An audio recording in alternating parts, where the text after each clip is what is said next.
Call the meeting of the City Council Workshop Thursday, August 11th to order. Pledge of Allegiance. Pledge allegiance. Allegiance to the flag of the United States of America and to the republic for which it stands, one nation, under God, indivisible, with liberty and justice for all. Roll call, Ms. Shuck. Yes, sir. Mayor Dale Massett. Here. Vice Mayor Terrence Rowe. Here. Please let the record show that Councilwoman Nancy Britton is absent this evening. Councilwoman Jenny Sorrell. Here. Councilman William Dittmer. Here. And Interim City Manager Jim Matthew. Here. Okay, comments from the general public. Would you like to take that one out, Mr. Lupo? Sir? Would you like to take up the comments from the public? Mayor and City Council. Let's get this done. Anybody? Okay. Yeah. Council business. Pick a city manager. This is almost too easy. Are we doing over the phone? You want me to take it there last time? Yes, please. Is what we're gonna do tonight. We have three candidates. We have Mr. Lupo, who's gonna appear live and sitting in front of us, and then we have Ku Kendall and Houlihan who will appear by phone. We've got the phone set up for them. In front of you, you'll see these questions. Well, Jocelyn and I prepared these questions just to kind of get things started. So feel free to interrupt or talk. We're just looking to get some conversations with the candidates. So we're just asking these to kind of open it up, and unless someone tells me differently, we'll bring Mr. Lupo up and I'll have Jocelyn ask some questions, and there's no rules here, whatever you like. Okay. rules? It's informal, no rules. No rules. Now, will this you be like. the same thing with this, the safety director? We can do it any way you want. I was planning to probably do it the same way. Yeah. This was open to public? Yeah, this was advertised and open to Okay. the public, yeah. So- There's three sets of questions here, and that's just in case you want to take notes, that's why it's set up Okay. that way. It's all right. All right, Jocelyn, go ahead. Good evening, sir. Good evening. Thank you for coming tonight. May I say something? Sure, go ahead. Real quick, I promise. Okay. No, that's okay, we're gonna give you a few minutes. The first question was take a few minutes to introduce yourself and your qualifications, your experience, so go ahead, you got it. This might help. First of all, good evening. My name is Vince Lupo, and I am pleased to have been selected as one of the finalists for the position of City Manager of the City of Port Richard. As you may be aware, I have some history with this city and the citizens I serve. One of my fondest memories is upon arriving here, I went to a two-story building located in the parking lot of a defunct shopping center, and the building was generally underwater. That was our old city hall. When you come into this building and you come by the front, you'll see a picture in the cabinet of that city hall. I'm proud to say that I had a part in providing this modern structure to this community. I'd like to compliment the interim city manager and his team for presenting a meaningful budget to the city council and the city's citizens while overcoming many hurdles and difficulties. No small city such as ours can prosper and grow without having a fiscally conservative and sound budget that provides its citizens with the best possible quality services implemented in a cost-effective and conscientious manner. Part and parcel of the budget considerations must include obtaining targeted county, state, and federal grants that are designed to achieve the goals and objectives of the City Council and the citizens that they represent. My past involvement with this community and the obtainment of many such grants clearly demonstrate what targeted grants can mean to the community. It would be my sincere pleasure to serve once again as the city's city manager, and I would be prepared to undertake those responsibilities immediately if given the opportunity. That's all I had to say. You're up, Ms. Josh. Can you tell us a little bit about yourself, a little bit about your qualifications and your experience as a city manager? Sure. I have worked in government most of my adult life. You have a copy of my resume, and I'll just speak to some of the salient points. I was the Deputy Director of the Metropolitan Development Agency for the City of Tampa, and I was the Director of the Division of Community Improvement for that city. I had approximately 400 or 500 employees under one and almost 2,000 under the other. Another point in my career was I was an Assistant County Administrator for Hillsborough County. I headed up the administrative section. I had 6 of the county's departments reporting to me with almost 4,000 employees. And then in 1996, I had the opportunity to come to this community, and I worked here for approximately 8 years. During that time, we, I believe, accomplished many goals for this community, including the various grants, many of which are visible as you travel around this community, many of which are on the books and should continue to help this community. As I stated earlier, one of the major targets that this community should look at is targeted, specific grants, either county, state, or federal. And those grants must serve the purposes of the citizens, and they must serve specific directions. They're just not grants for the sake of grants, because there are strings attached to many of these grants, and you have to know what they are and how to maneuver them so that they best impact this community. Anything else? Okay, next question. Sir, what do you see as the role of city government in a small city like Port Richey in keeping the cost of government down while providing essential services to residents? The sole purpose for the existence of a city is to serve its residents. It is to provide them cost-effective services delivered on a timely and by conscientious employees. Employees are an investment made by this community, and each employee brings a certain addition of his responsibilities and of his experience to help the community. But the role of this community, the role of city council, is to guide the government in a direction that their constituents would like to see, and at the same time deliver those goals and objectives in a cost-effective manner. A fiscally conservative budget is the heart and soul. It's the beating mechanism for the future of any community. Okay. Can you tell us why you decided to apply for this position?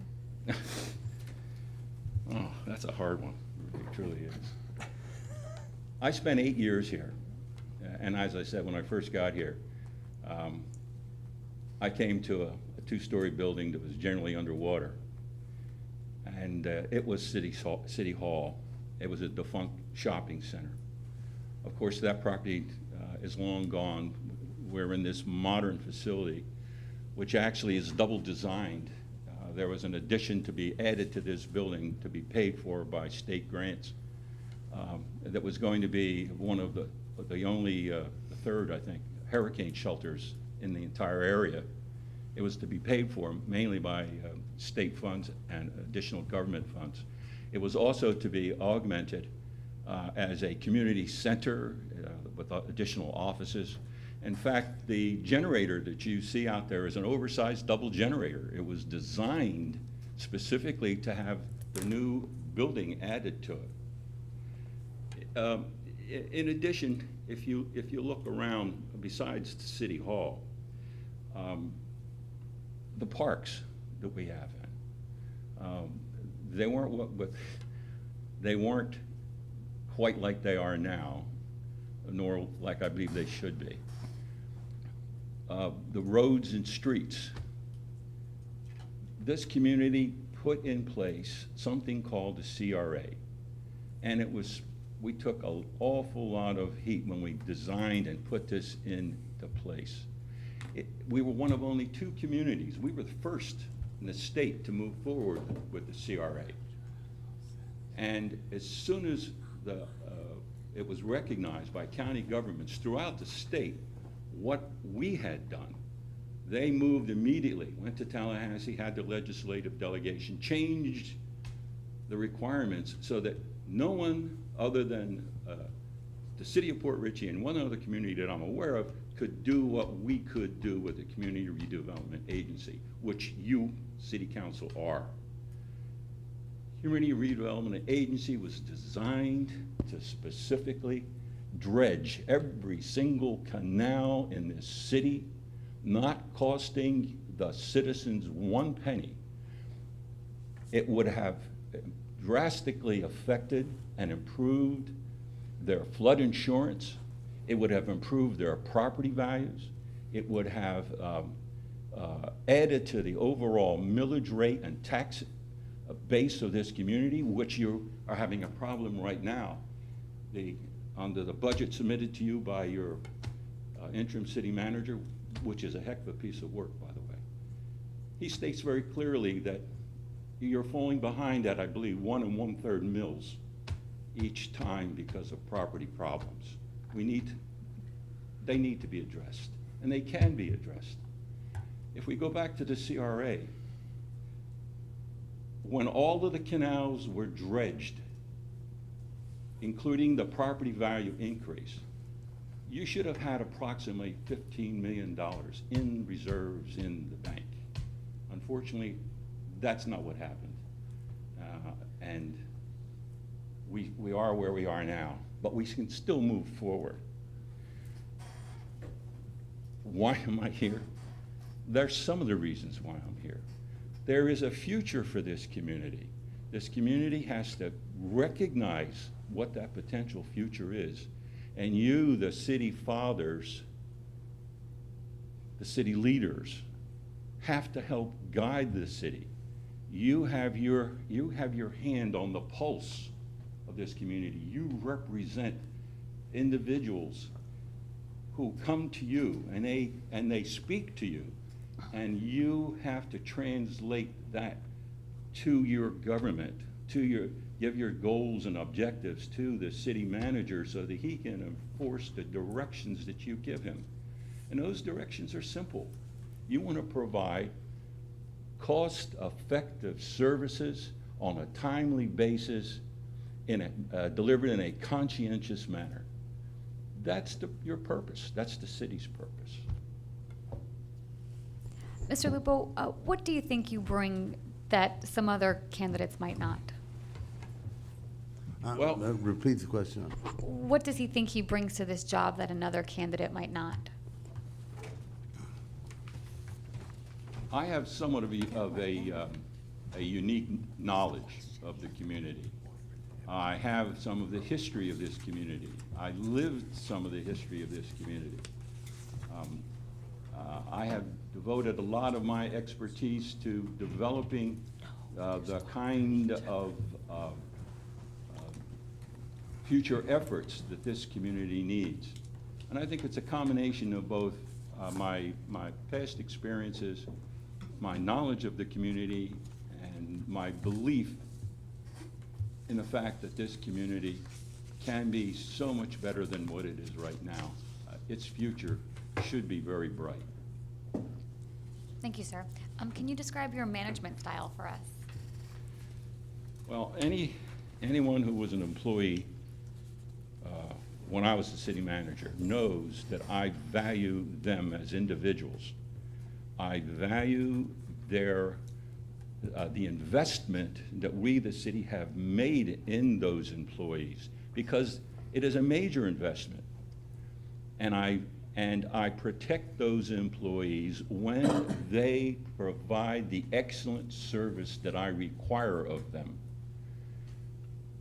Other than that, every single employee who worked for me or who will ever work for me understands the ground rules. They are very simple. You are a servant of the citizens of this community. You will do your utmost to provide quality services. Do that, and you are fulfilling your obligation to this community, and this community will fulfill its obligation to you as an employee. Okay, thank you. How do you approach working with and communicating with council members?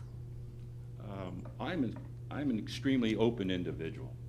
I'm a 24-hour, 7-day-a-week city manager. That's what this position really should be. You can contact me anytime, day or night, weekends, holidays, it makes no difference. I would like to deal with my city council members, both on an individual and a public, in a public manner. Individually, in that if they have a question, they most certainly can, I would certainly expect them to ask me if I'm aware of what the answer might be. If not, of course, I'll get it for them. If they have a problem of any kind with respect to the city, city services, delivery, whatever, all they would simply have to do is contact me, and I would do my best to make sure that they have the information that they need in order to respond to the citizens who are questioning them and are providing input to them. And that is the key. If the city council can work closely with the city manager and of course the city attorney, making sure everything is correct, we as a group create a synergy that is better, that is more than the sum of its individual parts. So my relationship with my city council is close. Now, with this next question, I realize you have a little bit more insight than most since you've served here as city manager in the past. But what are your impressions of this community today, the city of Port Richey? How do you perceive it? I think this is hard to say. I think the city's floundering a little bit. I think the city has to get a hold of itself and figure out what its true directions are. It has to deal with the noise ordinance. It has to deal with bandstands. It has to deal with the parking issues. It has to deal with future growth. It has to deal with a diminishing population. That diminishing population adversely impacts the overall tax base. We need to improve the tax base. The reliance on red light cameras is almost abhorrent in one manner. It should, if anything, be a learning, teaching product, not a punitive product, and we shouldn't have to be living off of its proceeds. Any of those proceeds should be used properly and effectively. But I see so much potential in this community. I saw that potential back in 1996. We just haven't gotten there yet. You've got the Pithler-Chascooty River out there. Well, find another one like it. You've got a waterfront.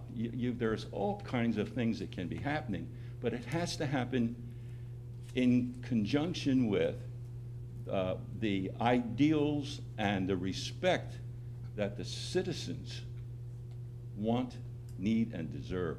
They'll come to you. They'll come to you quickly, and they'll say, "Why isn't this happening? Why isn't this happening? Why don't we do this?" And you need to be properly armed with that information so that you can respond to them in a meaningful way. But the city has a bright future if we can only look to it. Would you like a water, Mr. Lupo? Oh, Right here. come on right here, thank you. Oh, okay. We've only got a couple more hard questions. That's okay. Jocelyn, go ahead. 2 more. Sure. How do you prefer to handle politically sensitive issues with your staff, city council, and the public? Politically sensitive issues. Politically sensitive issues come with every position, come with every jurisdiction, come with every walk of life. As far as I'm concerned, every individual has a right to act and to fulfill his constitutional rights. But as an employee of the city, that individual must restrict his activities to his own personal, private time. There is no allowance for on-the-job politicking. It just doesn't work. It is not the proper thing to do, and it should be rooted out aggressively where necessary. It's a big difference between individuals' rights on his own or her own time and on city time. Big difference. Well, at this time, I'd like to invite you to ask any questions that you may have of the city council and the city manager. I honestly don't have any real questions of city council. I believe they've been operating as best they possibly can, given the conditions that were presented to them. I have nothing but admiration for the interim city manager and for his team who put together this budget. This budget is in a different category than normal budgets are, and it explains some real key issues, including the gem of utilities department, of water utilities department. Brilliant stroke of paying off the debt on that item. But so I really don't have any questions other than you need to move in a direction. You need to choose that direction carefully. You have to make sure that that direction is properly funded and it is the true will of your constituents. Other than that, I don't have any other questions. Anybody have any questions for Mr. Lupo? Yeah, I do. Sir? We've dealt with a few slightly contentious things in the short time that we've been here. But I have to say, you're a polarizing figure in this community. Unsolicited, I've gotten more regarding you than any subject matter that we've gotten so far. And to be fair, unsolicited, you're running about 50-50. For every person that says, wow, he brought in a lot of grant money, he did a lot of great things here, I had other people with completely different. So how do you look at us and ask us how to step forward around some of these issues that you obviously are aware of? This is not the same community that I was in 1996, 97, 98, 99, up through 2004. I'm not that same person. I don't know anyone who hasn't changed in one way or another in 12 years. I've changed. I've grown. I've become more mellow, more understanding. But by the same token, I have learned to be tolerant in some instances and more severe in others. And I think that comes with age and experience. So to the people, and I have had the unfortunate, I have been unfortunate in that I've had to terminate a couple of employees. One of them was the former chief of police. To this day, he is my good friend. In fact, we're scheduled to go out to lunch not too long from now. We must recognize that we all change. I've changed. As far as the people who think adversely of what I attempted to do while I was here, I can only say I tried my best. I thought that what I was doing was correct. And I will continue to do the best that I possibly can, if I'm fortunate enough to become the city manager, to move this city in a conservative, fiscally responsible manner, and yet provide the kind of quality services that I know they deserve. Thank you. Jim, did you? Mr. Lupo, you were head of the Port of Tampa. Can I you was explain that to me? I was the chairman of the Board of Pilot Commissioners for the state of Florida. I was appointed by the governor. I served as a layman on that board. It was a voluntary position. It wasn't a paid position. I was the first layman who was ever elected chairman by that group, and I served for both terms on that. With that said, is it possible for us to become a port? Difficult, but possible. Difficult, but possible. You have many of the assets that are necessary to become a port. You just need to do some restructuring and move in that direction. You you already act as the CRA, the Community Redevelopment Agency. I would also believe that you would be reformed again as the Port Authority and maneuver as a port. I think part and parcel of that is to regain the original function of the CRA, the dredging of the canals. Once those canals start to get dredged, you begin to make all kinds of additional impacts on the residents, on their property values, on your tax base, on your flood insurance, but you also begin to open up the whole potential for a port. You're slightly strangled by some of the property that you don't own and it is singularly owned. But that too can be resolved if you have the will and the dedication to do it. But as I stated earlier, I believe it would be difficult, but it can be done. I believe that. What would it bring to us? And I'm asking because I never did understand what the positives were of becoming on board. There are quite a few positive incidences for being a port authority. You can regulate shipping in and out, all kinds of shipping. There are certain fees that become yours. There are certain laws that you can pass in conjunction with both the Corps of Engineers and the United States Coast Guard. But as a port authority, you have broad rights and authority with respect to construction along your port authority areas. You can change some of your plans that you currently have on the books because of the port becoming a port authority, because the jurisdictions overlap and combine at the same time, but still there's this independence between the two of them. Okay.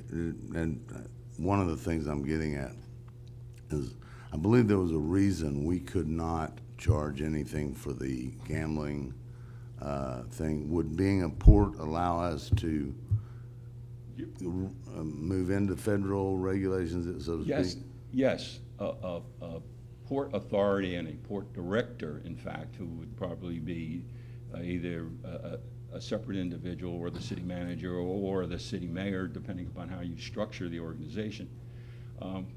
You would set up fees for any certain sized vessel coming and going into your port, the same as you do in Port Tampa.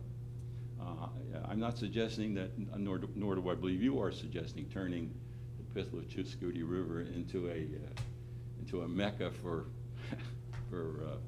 parking huge ships. That's not the issue.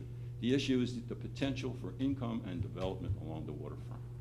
That's what your port authority can do for you.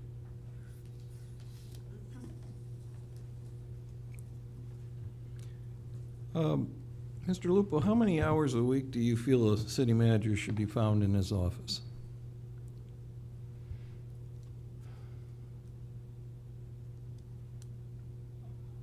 I'm a 24/7 person, so I used to be here 7 o'clock in the morning. Sometimes I wouldn't leave until midnight. I don't expect that of every employee, but that amount of time has to be commensurate with the needs of that community, and I think that at a minimum, that person is at least an hour above and beyond closing time for the normal employees, at a minimum, at least initially. So It is a dedicated 24/7 job, particularly now while we're in, the city is in a position to need specific kinds of direction. It has specific kinds of challenges that must be addressed. There's a lot of knocking on the doors of the city manager with respect to building and zoning and all different kinds of issues. So it's going to be a comprehensive position, and putting in minimum of 8 hours a day, at bare base minimum. Do you feel there's any department, usually in the city, that requires more oversight than others?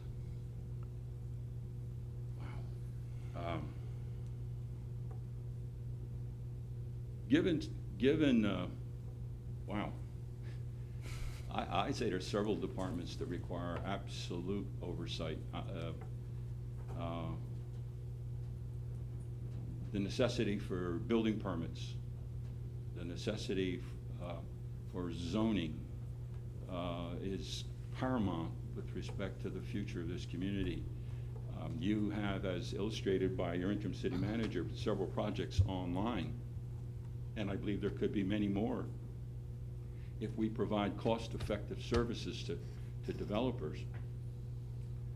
So your whole building and planning function needs oversight. But in addition to that, if you just turn on the television and see some of the chaos out there with respect to the police department and our valiant policemen, there has to be some kind of additional insight into our policing capabilities and policing availabilities. Now, I know for a fact that the mayor and some of the council individuals and the police chief have endeavored to work with, for example, Walmart. I've watched some of your sessions where the mayor speaks about the amount of money that costs us to police Walmart. And I know that you've gone to Walmart and in many instances you've been stonewalled. But that's because they're taking advantage of us, of the city. Walmart has already made agreements with other communities with respect to policing. In fact, they've made one with the city of Tampa. Surprises me that the police chief hasn't spoken to that issue. They've already made agreements with the city of Tampa and other communities with respect to the issues surrounding Walmart. And so that's another issue that has to be looked at, resolving some of the expenditures. You know, when I first came to this community, we didn't have this police department. We had a building that was part police and part fire, and prisoners, if you want to call them that, detainees, they weren't prisoners, detainees by our police department, were sat on a bench with a chain to the floor until we can get them transferred. We didn't have the modern facility we build now. We had an old fire engine that we finally went out and helped them to get funding for that fire engine. So there's yesterday, there's today, and there's tomorrow. And in order to get to the tomorrow that I know every one of you want, we might have to tighten up a little bit on the todays. I hope I'm not speaking too harshly. I'm only speaking what I believe to be the truth. I have another question. As you know, we're considering possibly having a safety director overseeing both the police and the fire departments. How do you feel that would lend to your management, the way you manage? What are your thoughts on that? You have to take a very hard look at well, what services each of those two positions provide the city, and what is the potential of a combined function beyond just the simple cost effectiveness of it. As far as me working with either one of the three, I worked with Chief Fussell back in the 90s, so you know, I'm aware of working with Chief Fussell. I don't know Chief Lovering personally, but to me, any employee, and they would be my employee, any employee in front of me has to provide a certain level of productivity to the community. If he or she does not, they don't warrant staying in that position. So it's just a matter of analysis and what's best for the community and what the city fathers desire. Because they are the representatives of the people, and they'll be knocking on your door quick enough to give you their opinion.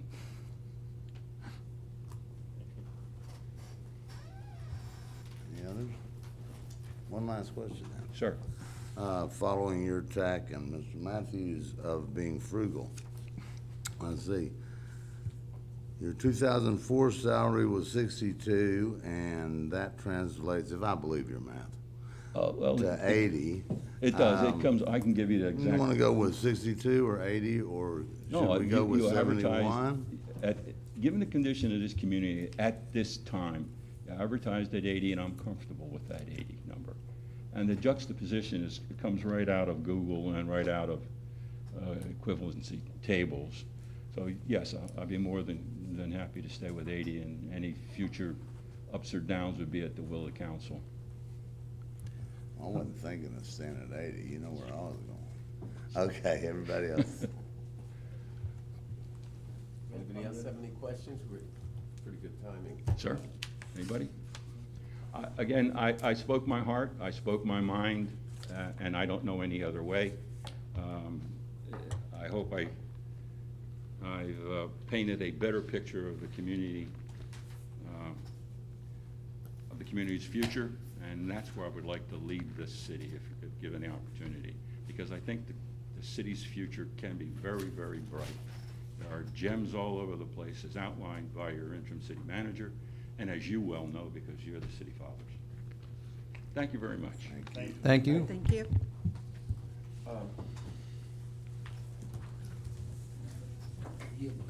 My suggestion is, Jenny, maybe you want to sit here, be closer to the phone, and you might want to move closer, because Come It'll closer, work, it'll baby, be a come little closer. easier. Come closer. Come closer now. Are you? Let's see, better not be caught dogging Who are on we going to be talking to first? Well, just hook it up, and somebody can sit in my seat, you know. Here, why don't you sit in my seat? And I just want everybody to get closer, in case. Yeah. She's asking the questions. I think she's asking the questions. Who are we going to talk to? Mr. Julian? Brian Julian? Bouillon. Julian with an H, I think it's like Houlihan. Julian? Julian? That's an interesting name. And so is Got it. Kuykendall. And does anybody know Mr. Julian was willing to come in? Jocelyn, what's the story on whether he was willing to come in, or? Yeah, since he's in Dunedin. He was out of town. That's the reason. Yeah, there was Who are we some calling? family thing or something. Next we're calling Brian Julian. And you got a sheet there if you want to. I tried to make everybody's name, I have 3 sheets. Yeah, it's the And top of the page. I Yeah, see that. yeah. I tried to think ahead. I won't bite you. Get away, he may bite you. Come over here, baby. I've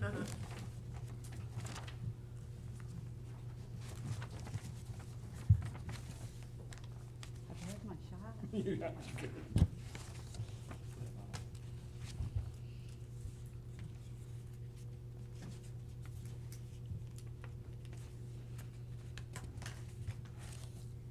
Mr. Julian, this is Jocelyn Martinez from the city of Port Richey. How are you? I'm doing well. We're here with the council members. I'm gonna put you on speaker. I'm gonna introduce you to everyone that we have here in the workshop, and then we'll start asking questions. Is that okay? Okay, we'll make sure, you know, we can get the sound working. We got a speaker, okay? I'm gonna put you on speaker. Can you hear me? Yes, I can. Can you hear me okay? Yeah, we're getting there. Okay, try now. Can you say hello? Hello? Is everyone hearing okay? Yes. Okay, Mr. Julian, you know me, of course, I'm Jocelyn. We also have 4 members of our city council here. We have the mayor, who is Dale Massad. Hello. How are you, sir? We have the vice mayor, Terrence Rowe. Good evening. Good evening. We have Councilwoman Jenny Sorrell. Good evening. Hello. We have Councilman Will Dittmer. Hello. Hello. And we have our interim city manager, Jim Matthew. Hello, sir. Hello, thank you. Okay, so what I'll do is I'll go ahead and ask the questions that we have prepared for you. And then at the end, we'll give you some opportunity to ask questions yourself of the council and the city manager, okay? Sounds great. Okay, first question is, can you tell us, take a few minutes, tell us a little bit about yourself, a little bit about your qualifications and your experience as a city manager? Sure. My background out of my undergrad, I spent about 13 years in marketing, market research, and business development, including sales. But I went back and got my master's degree in public administration, and from there, that's when I went into city management. Managed the city of Ludlow in Kentucky. I was the assistant to the city administrator, and I was city administrator as well. City of Ludlow is about 4,400 population, had a budget of roughly $4 million a year. From there, I went to the city of Fort Mitchell, which was about twice the size. We had, including our capital improvement fund, we had a budget of roughly between 7 and 8 million a year. After that, I worked with the Greater Cincinnati, Northern Kentucky International Airport. I was senior manager for terminal operations for a little while there. Then returned to city administration with the city of Fort Mitchell. And following that, I had, I'm getting feedback. Is that someone hearing that? Yeah, we tried to turn the microphone on, but I don't think that will work. Sorry, sir. Oh, that's okay.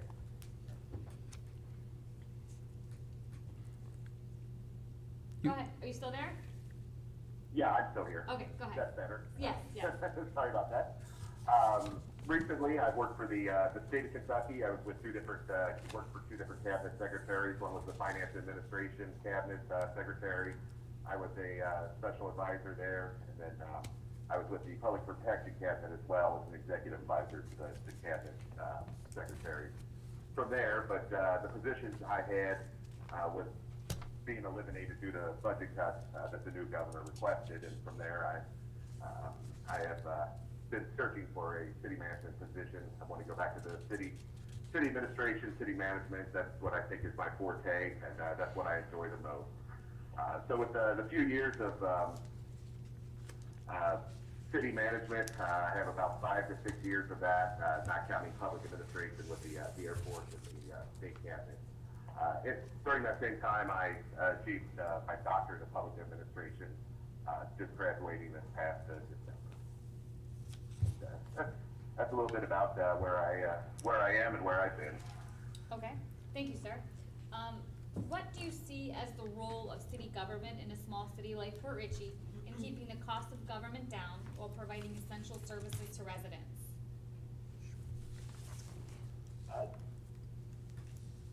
My position with both City of Ludlow and the City of Fort Mitchell, I consider those smaller cities as well. And that was very important in those cities to maintain high service to our citizens while keeping the costs low.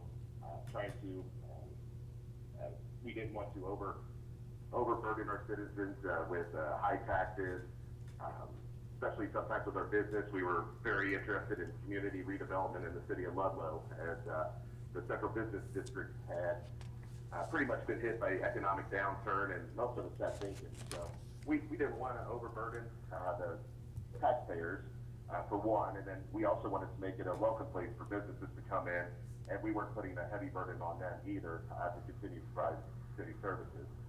When I was with the City of Ludlow, I was actually the first city administrator that was able to provide a surplus for the city my first year I was there. So budgetarily, my concerns are to provide the highest, best, most efficient service at the lowest cost possible without wasting resources. Okay, thank you. Can you tell us a little bit about why you applied for this position with the City of Port Richey?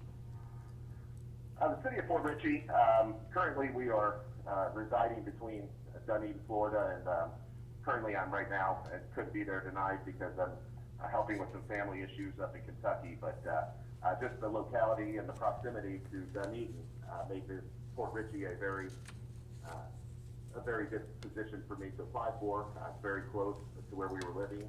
And Port Richey reminded me a lot of the city of Ludlow, which I mentioned before. Some of the same situations exist between the two, and I just saw that as a great opportunity for me to bring in my skills, my experience, and to work as a city manager for the city of Port Richey. Okay, thank you. What do you think that you can bring to this job that another candidate might not be able to? I think one of the big pluses I have is, one, that I have achieved my doctorate of public administration, so I'm very well versed in many of the management theories and models that are used widespread across the U.S. in different sized towns and cities. So I think, one, that's a bonus that I may have over some of the other candidates that you're interviewing tonight.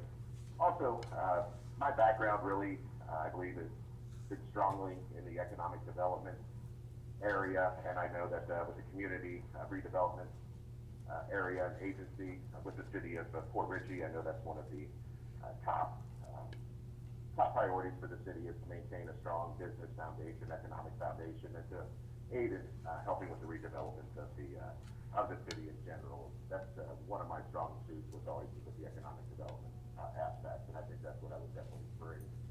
That might be a little higher than or set me apart from the other candidates. Okay, thank you. Can you describe your management style for us? The best way I could describe my management style would be a strategic management model. I believe in setting goals, objectives, and strategies, working with the department heads and the employees to achieve the goals and objectives that have been set. The goal-making process, of course, would be with the city council. We would identify where we want the city to go, and then working with the department heads and the employees, we would identify the tactics and the resources that are needed to achieve those goals and objectives. So that's mainly the management style I use. As far as interaction with department heads, I like to be in constant communication with the department heads, but not in an aspect of micromanagement. My department heads are subject matter experts, in which case I defer to them on a lot of things, and my goal or my position is to make sure that they work together interactively, cooperatively, and we all,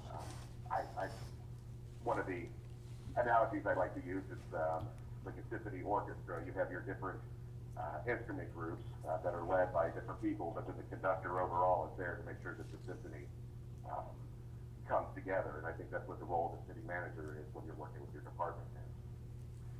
That's a little bit of how I picture the city manager role. Okay, thank you. How do you approach working with and communicating with council members? I like to stay in touch with council members. I would, and I always have, implemented an open door policy, and that doesn't mean that my door is just open for someone to come into the office. It also means that I'm out and about. Council is responsible and has to be responsive to the citizens, so they need to be aware of what is going on within the city on a somewhat daily basis. I don't think you need to communicate daily with the council if it's not necessary. There's some things that, sometimes there aren't things going on, but the council needs to be made aware of the situations that are going on with the city, mainly so that they're not in the grocery store being blindsided by citizens and they have heard about something previous. So the city manager's role is to make sure the city council is, one, up to date on the situations and the operations of the city, and secondly, I think the city manager's role would also be to recommend to the council if the city manager thinks that a policy shift or a change in policy or even potentially change in laws would be necessary. So I see the city manager as being pre and post policy or with the council. What I mean by that is the city manager, one, advises the council ahead of time of issues, and then once the council's made a decision, the city manager's role post decision is to implement and execute those policy and law decisions that the council has made. Okay, thank you. Can you tell me a little bit about your impressions or perspectives on the city of Port Richey as a community?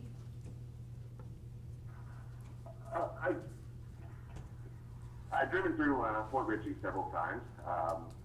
I have seen that there's probably some opportunity for some growth and for some redevelopment. I think it's a city that's got great potential, and I think it's something that would be a fantastic fit for me to aid in working with the council and the community to redevelop it. I think that the city is really on the verge of a great opportunity. Some of my concerns, though, would be the property value. Reviewing the budget, I see the property values are dropping a little bit. I think that's something that needs to be worked on to bring the property values back up, as well as possibly a diversification of the tax base. About 50% of the revenue is for the general fund is based on taxes, and maybe there's some other things that we can do to lessen that burden with the city and aid in development, and that way the city doesn't have to cut into the rainy day fund to budget the balance, to balance the budget. But those are a few things that I see with the city and why I think this will be a great opportunity for me. Okay. And how would you handle politically sensitive issues with staff, city council, and the public? I find the best way to handle politically charged situations is to make sure there's an open line of communication. People are not always going to agree, and I found that a lot of times, a lot of people are going to disagree no matter what decision you're going to make. But communication and open lines of communication are very important to come to some sort of resolution of whatever the issue is, but especially if it's a political issue. So by maintaining open communications between the different factions that you had mentioned, I think you're able to, while you're not going to make everyone happy all the time, what you'll do is be able to create a sense of understanding among the different parties, in which case, even though maybe they don't get their way, they understand why certain decisions need to be made. But as of everything, just to get a collaborative nature, you need that open line of communication. Well, thank you. We appreciate your responses to our questions. And now I'd like to invite you to ask any questions that you might have of the city council or the city manager.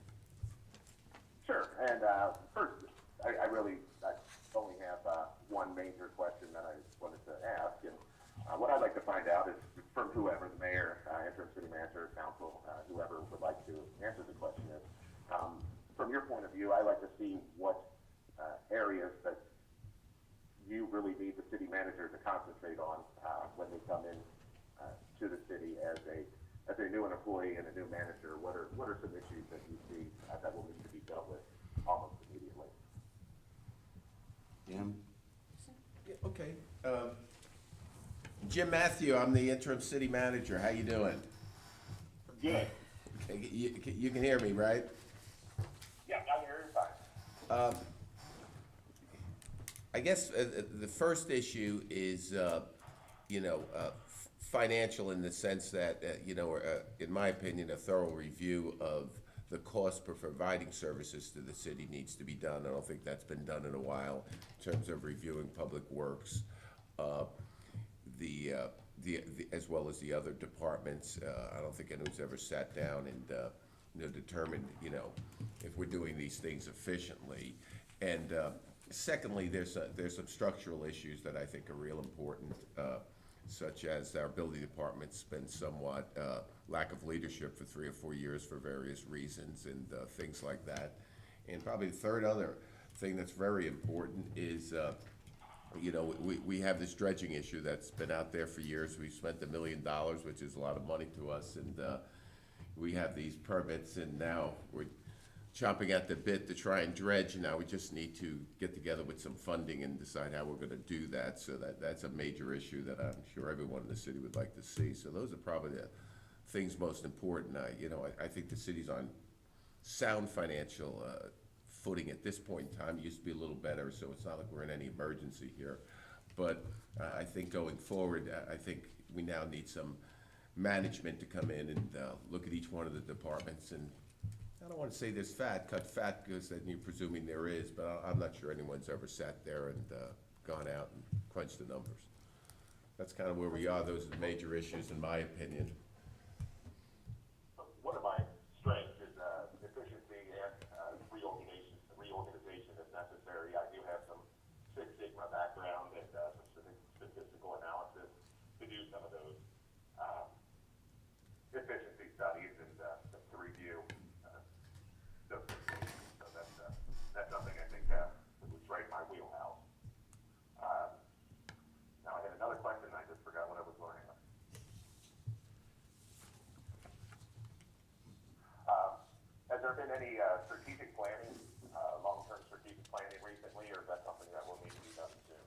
I can actually answer that. I believe the last strategic plan was written in about 2008, maybe, is that correct, Jocelyn?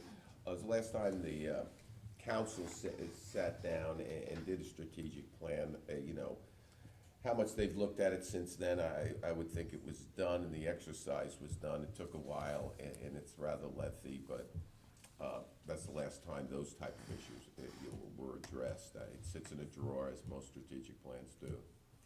Whether that's good or bad, I'm just telling you the truth. Sure, no problem. No. And those were really the only two main questions that I was interested in at this point. What is the timing moving forward on making an announcement? May I answer that? Yes. What we've done is, we had about 100 candidates, of which 20 were qualified, and we narrowed that down to 5 right now, and city council's, 3 of the 5, which you're one of, has elected to be interviewed. After we do a third interview tonight, then city council will determine whether they desire to select from that group or go further, okay? And that decision has been made yet. Regardless of what they do, it's our intention to tell all 3 candidates tonight what council's decision is, and we'll keep you informed on that as early as tomorrow. Okay. Well, that sounds good, and I think it's a great opportunity. It's something I would love to be a part of, helping the city move forward into the future. And I'd be excited about the opportunity. Appreciate it. Thank you very much. Thank you for your time. Do you have any questions? Yeah, no, thank you for the Doc, you got a invitation. I just wish I could have been there in person. Okay, I appreciate your conversation. Terry, I you think have a some of question? the council members have questions, sir, for you. Oh, okay, I'm sorry. It's okay. Have you had, and to what extent have you had background dealing with water departments and utilities in your experience? In northern Kentucky, where I was the city administrator, we had a regional water and sanitation district, but I was a liaison to both of those organizations. So I was involved with working with those organizations as far as direct management of those utilities. Those were handled in-house by the president of the board. So I've had interaction with that. I've known how they operate, just being involved in it, but I have not been directly involved in the management. Okay, thank you. Any others? Not for me. No, thank you. I think we're good, sir. Thank you very much. Okay. Thank you, Well, Mr. Lee. thank you again, and like I said, it's a great opportunity, and I look forward to hearing from you. Thank you. Thank you, sir. Have a great night. Thank you. Bye. Good night. Okay, that was great, Jocelyn. You ready for the third? Need a break? You ready? Let's do it. I'll take Do it, okay. I think Mayor wants a break. I'm low, bud. I know you won't. And these 5 are minutes, pretty 5 minutes. class act. 5-minute break. Every one of these are. Yeah, plus he's waiting, we're probably. He has a council meeting tonight, so the He did, later so we he'll be call, happy the with better. 5 minutes. Mr. The next candidate has a council meeting tonight. Oh, does he? himself, Okay. yeah. All right. Yeah. That's working good, Jocelyn. Enough meetings. Good. Questions are good, right? Yeah, I think so. Questions are good. Good. We spent a lot of time figuring out the questions. Was the sound okay? Spent a lot of time. Sounds fine. Yeah, I don't think we all need to be. No, I can hear fine from over Yeah. here. Okay, because I could try something different with the mics, but then I No, tried no, to you do it got and a lot got of the feedback, yeah. Yeah, no, I think it was much louder over there for some reason than even when it was here, when Nancy was gone the one meeting and she was here on the speakerphone. Yeah. Or no, that was Joe, I'm sorry, when he Yeah. was reading. I think he spoke very clearly and enunciated very well. It also could be which phone you're. Which phone, yeah. Yeah, that's. Yeah, I mean, I could hear it fine, but I'm sitting right in front of it. No, it sounded fine. Okay, good.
whole as a figure in the community. Right.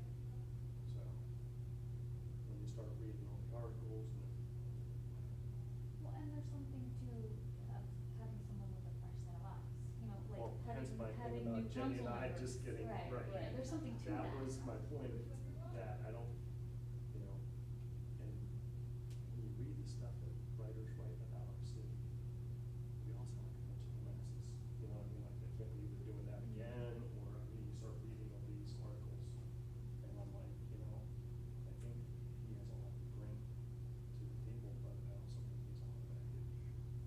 So, I like this guy, it's just on Okay. good thoughts. He just doesn't seem to have more than 6 years' experience, and that was the only thing that I was I think considering. you If and I we made the have- same notes if about we Clint have- Deputy. If we have time for training, I don't know whether we do or not, you Well, know, one of the for blessings that that we learning have- curve, that new job learning curve. One of the blessings we have is our interested manager is the city attorney. That's true. So to me, that's, wow, you couldn't ask for more if you're coming into a position than having, Well, you've got her too. not excluding you, I'm just saying. But every city has that, but this way you're doubling up. Sure. Yeah, so.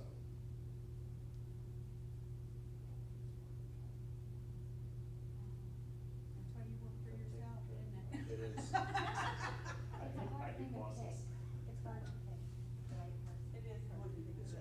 any decision you make, like I said, you know, for every person you say, good job, the other person's like, are you out of your mind? Yeah, you're gonna get 50-50 on every. Did you have people call? No, I had a couple people make comments to me. Okay, I had calls and comments. Calls and comments. And the other question was, I don't remember. We never give out. Because it's not, it's not on my business line either, it's on my personal phone. So I guess it's out there somewhere, I guess you can find it on Google or whatever, but Did you put it on your application when you first started this election? yes, That's where it is. That's it's all. public record. PascalVotes.com. Oh, there you go, that's where it's coming from. Yeah, because that's where I got your phone number when you didn't have your password, I went to Tammy. Oh, She see? pulled- She She pulled pulled it her. right. Well, now I know. See, that's where I should have got lined my right there. personal email too. I should have given my office number. But I really hate that Microsoft Outlook that you got. Oh, I hate Outlook too. I have a hard time with it. No, it's just, my wife is like, that's what she uses, so she's like, I'm like, forget that, give me Google or. Yeah, I know, I'm pretty I'm much so the used same to way, that. I'm very computer illiterate. I try to send everything to your city email and your personal.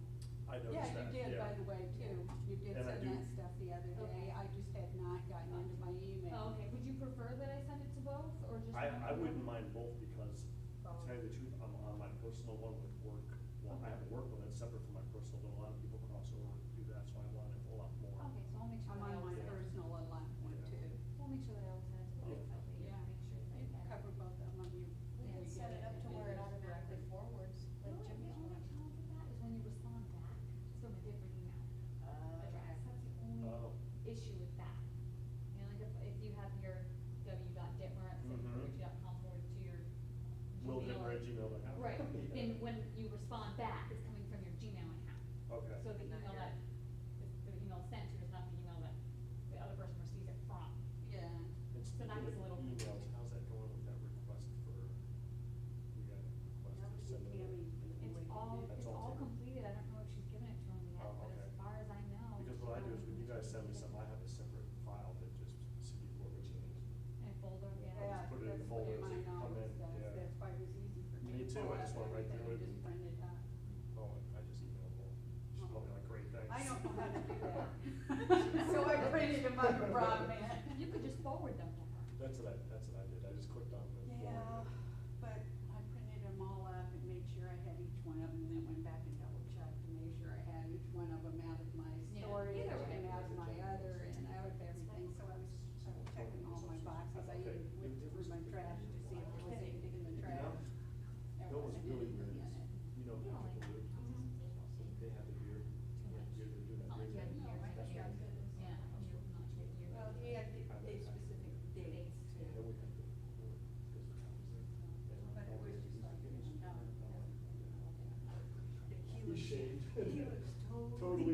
Yeah. I'm like, picked up he's much like, better when I brought Patrick my Blue. I'm like, man, emails you've been out of to here, check hasn't he? I on would have walked right past him, times. man. Everything's a public record, you know, that's where we get, you know, we. Yeah. Yeah, I was just going, I don't think you guys are gonna work.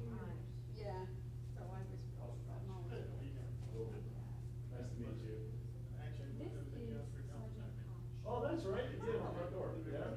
Yeah, well, I killed her dog, yeah.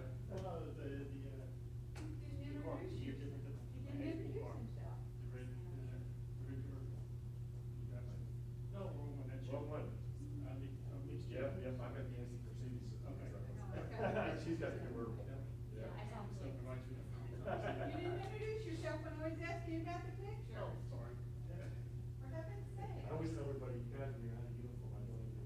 We don't know what you look like. And that's, I'm so used to just being there, and I was just telling them when Patrick had his beard, when they were doing that beard thing, and then I saw him had his beard shaved off and everything.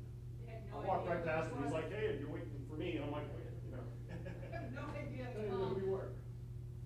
Thank God you guys don't wear uniforms. I know you do. Yeah, but they're wearing some uniforms today. You know, and why don't you both wear your suits?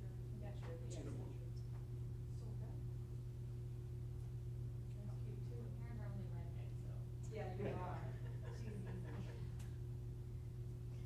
They stick out. It's all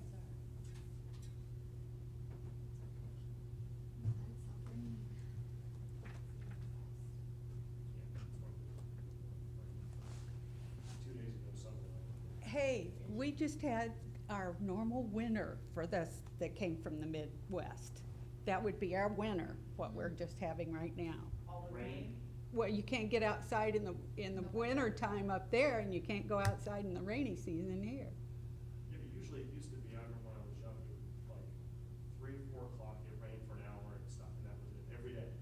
Yeah, it's been raining more as of. Right, so it was like regimented, like you'd be like, oh, we better get home because it's gonna rain in 10 minutes, and it would rain, and then you go back out. It's like weird. Did you grow up in Florida?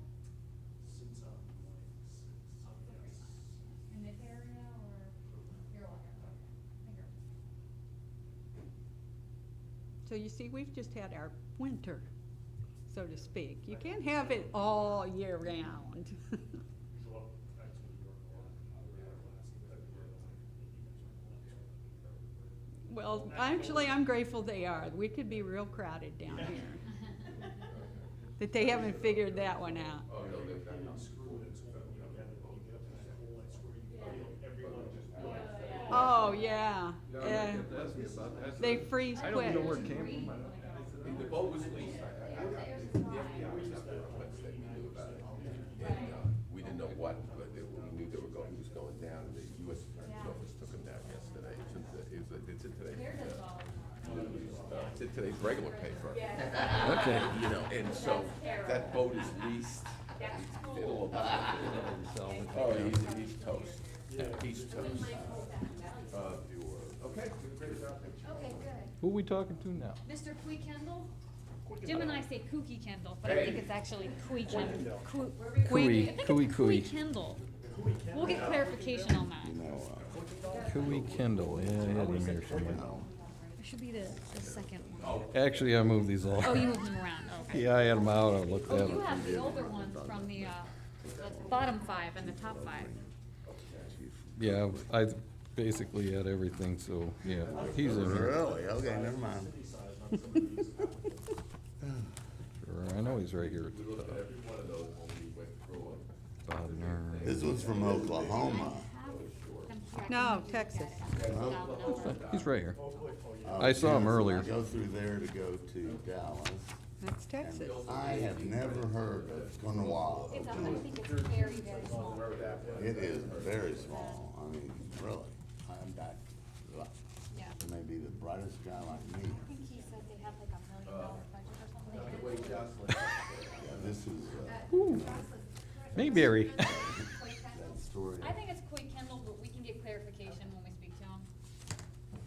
That story I told you the other night about the No. DUI. Is that true? That was a true Coy- story. Coy. They I gave think 9 you're trying to pronounce DUIs the in Y. Texas, and there were only 2 cars. No, I'm That's thinking crazy. And I What is your- wasn't Kendall. drinking or Coy driving. Kendall. What did your dad do? Coy, Dell. Coy We never Kendall. ever heard about it Kendall. until 20 Kendall. years later I heard about it. Kendall. Coy Kendall. And it was like didn't you see Quicken I down. wasn't even drinking, I wasn't driving. That's a anymore. mouthful. Are your parents didn't get upset? No, No? huh? Your No. parents? They never even found out about it until, well, they never found out about it. Really? I really didn't. All they did was they took all of our money, they took us to court, there's 3 people, they took all of our money, all of their. There he is. And they left us enough to get to Padre Island. We used that to go fishing and, catch enough fish to eat. Well, at least you Fish have a good and story. beans. You have a good story It now. was a great story, but it's, nowadays, that internet. It's hits going one to time, kill 'em. it's there. You Yeah, it's will gonna never- kill 'em. I wouldn't have let him. And it takes a while to, catch up with all the penalties and classes, and you have to go to AA, and you have to be a probation officer, and even if you get the charge of reduced reckless driving, it's still like a year or 2 of your life. I had Yeah. a neighbor. And it depends on the judge. Absolutely. I had a neighbor that died. It was a long story, but he'd been a widow for 8 years and had 3 girls to raise. And the 2 girls wanted to go out and they wanted to do what they wanted to do, and so they started fighting. For 5 years. You know, I'm dying. Zero Oh my gosh. Administrator. And I had to pay for his attorney, I just couldn't stand it, because he had this 10-year-old, well, the other ones were 16, 17, they're going their way. I want my baby back, and he went to culinary classes, anger management classes, because they said he drank beer, he went to AA. Oh my whatever. It was horrible, it was horrible, they just never, he couldn't get out. So. They always seem to pick the wrong people to do that too, and then the next week you find somebody has killed their child, or they're living in filth, or, We just gotta kill killing our citizens. Okay. well, that would be a nice thing, but, You know, just don't get in the system, that's the key. for sure. We gave you everything we have. We'll ask them, what is that? If I'm not off, ring a bell, I'm tired. Why are you tired? Because I have to deal with all these county people all day long. You're saying that I don't know how to come over and make you do it. Then we would be in the system. Yeah. Hi, then Mr. we'd be Coy in the Kendall? system. Kuykendall. Kuykendall, okay. This is Kuykendall. Jocelyn calling from the city of Port Richey. How are you? I'm from Oklahoma. Are you, is now a good time?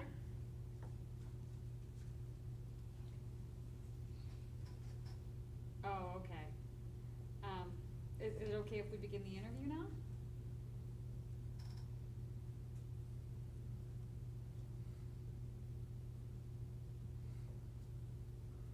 Sure. 10 minutes? Sure. 10 minutes, fine. Yeah. Okay, we'll give you 10. We understand it. We understand it's a council meeting. Okay, all right. Okay, sounds good. All right, bye. He's literally just leaving a council meening. Okay. Yeah, we told each one. Well, I could've told y'all it was Kuykendall, Kuykendall, so he's by the way. expecting us at 8:30, so. Yeah. I don't want you to hold what he back. said? Kuykendall. Yeah. Kuykendall. That was Phonetically, great. Kai Yeah. Kendall. Kuykendall. I told you Kendall. Kendall. Kuykendall? Oklahoma. Kai I would Kendall, live like by a it. Kendall. Kuykendall. Kuykendall. Oh, give him 10 minutes. Well, strike one. Well, he just left the council meeting, so.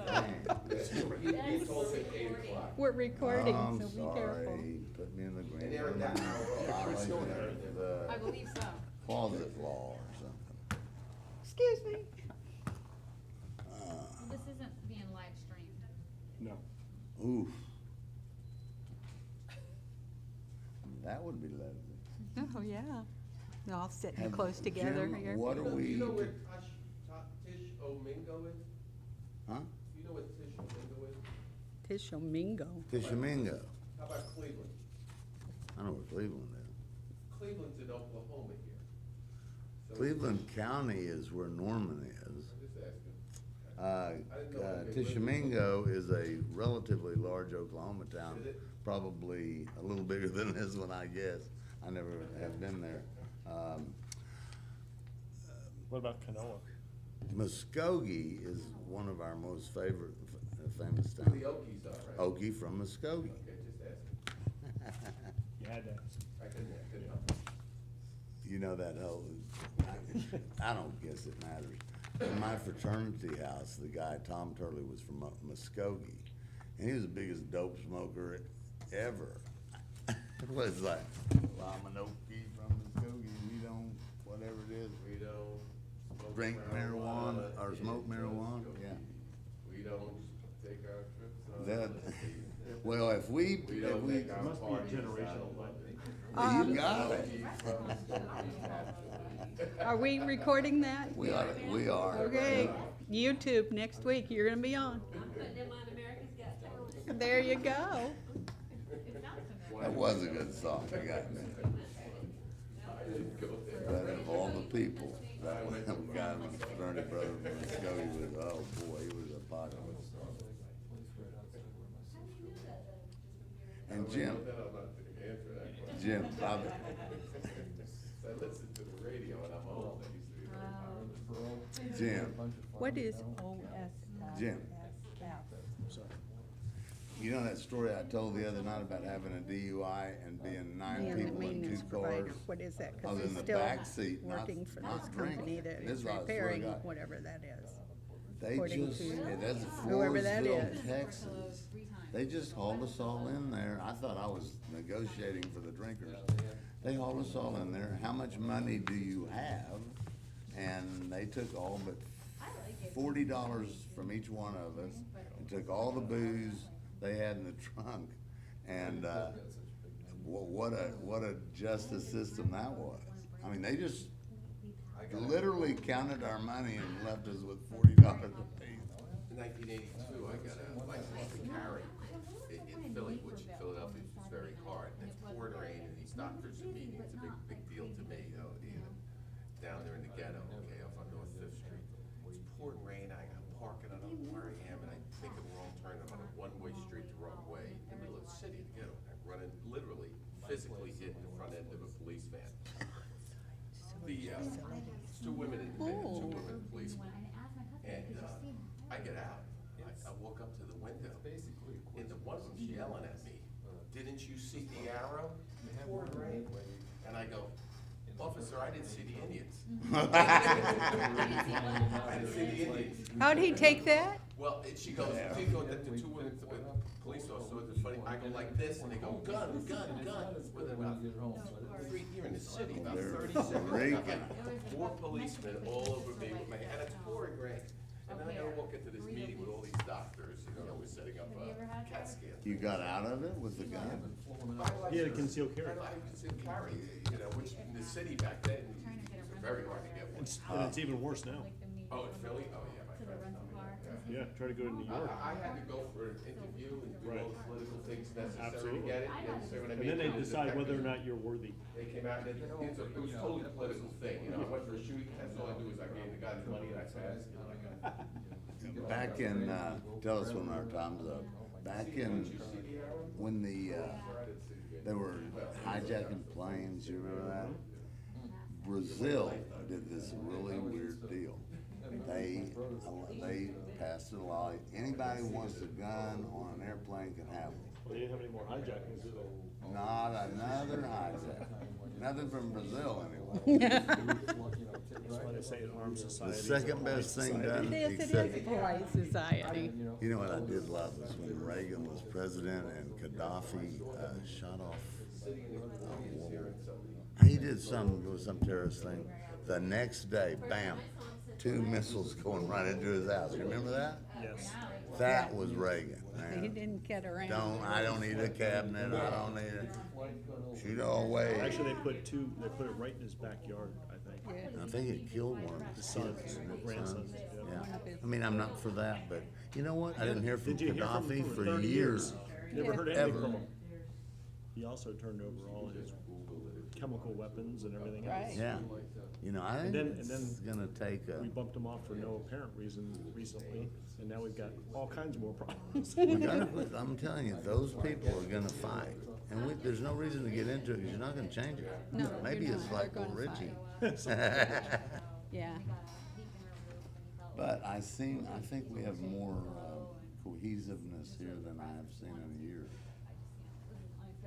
Really? Believe it or not, I don't know. Really? I don't see a lot of groups fighting, but it's this business thing, but, Oh, no. you know, it's not like Eloise against Legere and all that crap. No. East happened. We don't have any big No things big, like that. no big problems. We also Everybody's don't have people together. with overinflated And, personalities. yeah. I think everybody's Well, I'm certainly glad that you don't like to listen to yourself talk. I don't. Don't like what? Have you watched one of the recordings? I said, I'm glad that he doesn't like to listen to himself talk. Why do I do too much? He talks too much, what? No, there was somebody in here in the last council that just talked and talked and talked and talked and talked. Steve O'Neill. He used to just Oh. go on and on and on. You know, you guys, I just wanna give you a compliment. You are picking it up. I see her sponging it. You're a little more vocal. And it's great, because Steve O'Neill didn't say a word for 2 years. And then suddenly, he was an orator, but you couldn't follow him. Yeah, I noticed. Let's go ahead and see if everyone's ready to get started. Looks like they are. So what I'll do is I'll go ahead and put you on speakerphone. I'll introduce you to all the council members and the interim city manager. And then I'll ask you some questions and then give you an opportunity to ask some questions at the end, okay? Okay, so I'll go ahead and put you on speakerphone now. Can you hear me, sir? Yes, I can. Okay, I'll go ahead and introduce all the council members first. We have our mayor, Dale Massad. Hello, sir. I was born in Altus and raised in Lawton, went to school in Norman, and I don't know where Konawa, Oklahoma is. Just about an hour. From Lawton? Yeah, from actually from the Oklahoma City area. We're about an hour southeast. Okay, well, it's a new one. I can't believe I missed it. But thank you and welcome. Okay. We have our vice mayor, Terrence Rowe. Good evening. We have Councilwoman Jenny Sorrell. Hello. Good to meet you, man. We Thank you. We have Councilman Will Dittmer. Thanks for being here. Thank you, sir. And we have our interim city manager, James Matthew. Pleasure, sir. Pleasure meeting you. Okay, I'll go ahead and start with our questions. Our first question, we want to give you an opportunity to tell, get you to tell us a little bit about yourself. Talk to us a little bit about your qualifications for the position and your experiences as a city manager. Okay. I've had a few cities. I basically have dealt with small cities most of my career. I was brought up in the water industry. My father had a rural water district in Oklahoma, down around Durant, and I got drafted at an early age. So I basically learned the basics for utilities as I was growing up, going through school. That's what I did as I worked my way through college. And our family also had a business. We were in the gas industry, that business, we were contracted to Lone Star Gas, and Lone Star sold its, or actually Insurgent Corporation sold its Oklahoma holdings, where we did most of our work. And I decided to put in for a town as a city administrator, little town of Howe, Texas. It's about 3,000 population. And they hired me, and I've been doing this off and on for years now. So, and as far as, within my education background, I have a degree in business administration, another in safety. I've also, I'm licensed in water and wastewater. I'm a certified police officer. I was also certified at one time as a firefighter in Texas. I've done just about every job in a city that someone can do. I'm kind of a renaissance kind of person when it comes to that. I like to be hands-on, so I know what I'm doing, know what I'm talking about, and also understand the problems that not just the employees, but the citizens around have as well.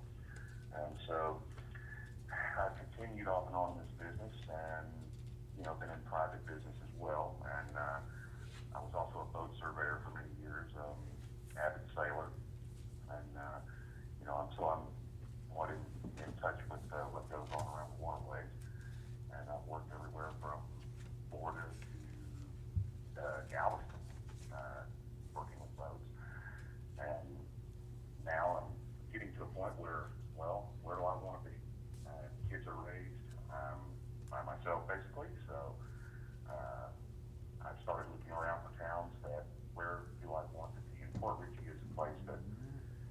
been through some years ago, on my way down to Tarpon, Springs there. But I like the area. I think the town is, it's a neat little town. And, I'd be honored to, fill the position if you think I'm worthy. Well, thank you, sir. Next question is, what do you see as the role of city government in a small city like Port Richey in keeping the cost of government down while providing essential services to residents? Well, that's always a tough thing.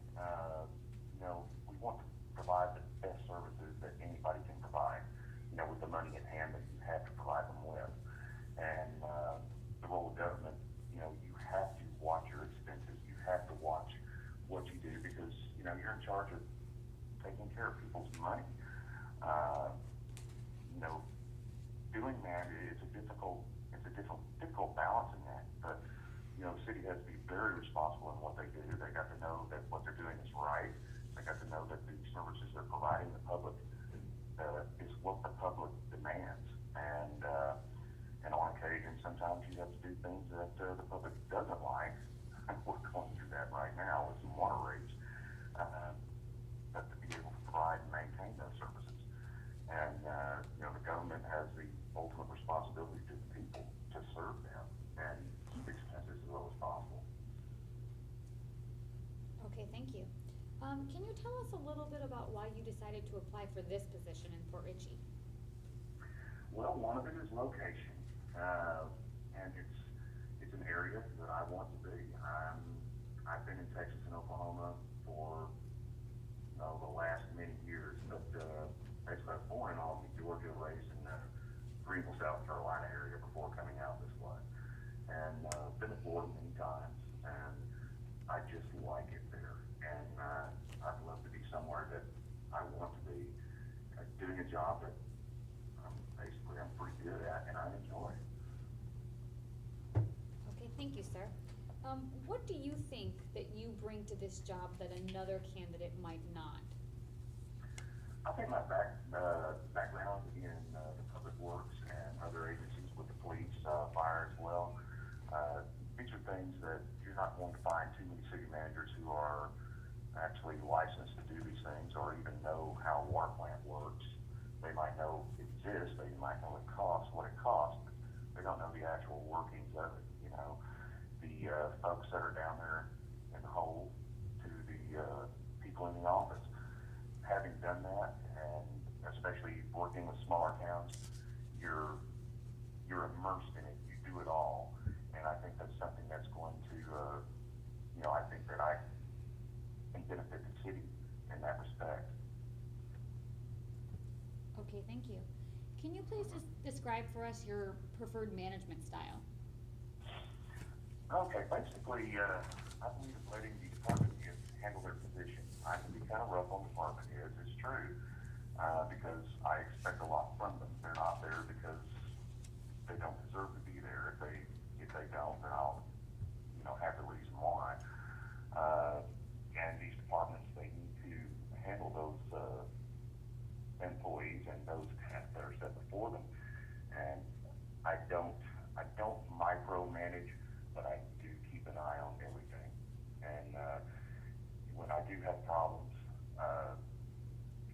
I go to a department head to talk about it. If I have an employee problem or that kind of thing, unless somebody does something just blatantly in front of me, will I correct them. And I also try not to have disciplinary actions or anything like that in public view. I don't think that's a really good idea.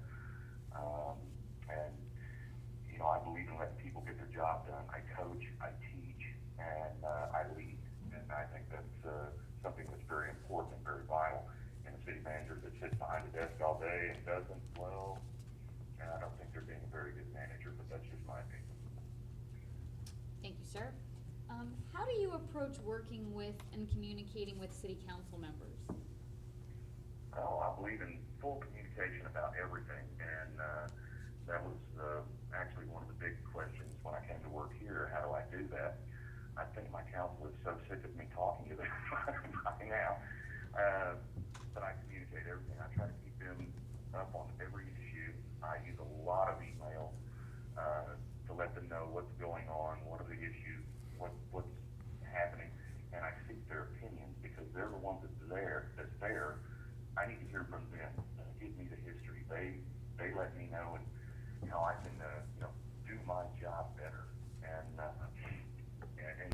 council, I kind of work my councils because, these are the folks that they know what's going on.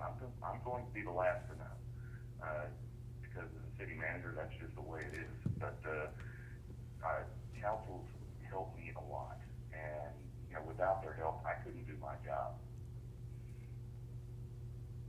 Okay, thank you, sir. Can you tell me a little bit about what impressions you may have about the city of Port Richey as a community? Well, from what I've seen, I've done a little bit of background, and I've looked at the things that you're doing, which I think are very good. You have a few little humps that y'all are trying to get over with some of the, like the Bio Association, I think is what it is, and it's the same thing as an Economic Development Corporation. The CRA, I'm not sure if that's the correct initials, but It is. I see what you're doing, and I think you're going in a good direction.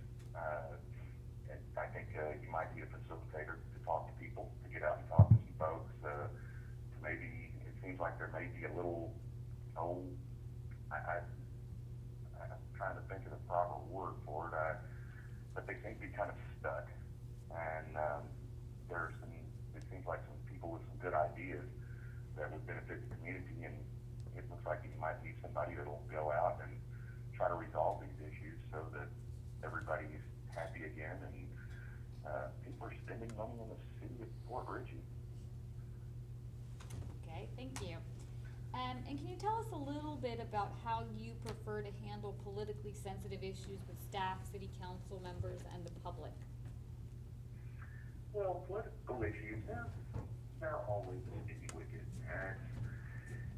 and it depends on what the issue is. But when it comes to politics, I'm not a politician.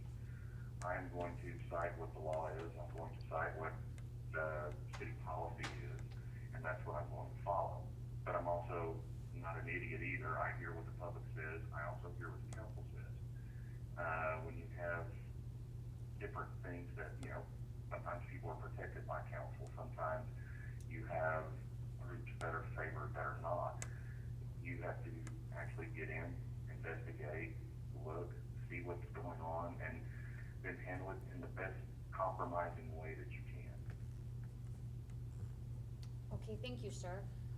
At this time, I'd like to give you an opportunity to ask any questions that you might have of the interim city manager or the city council.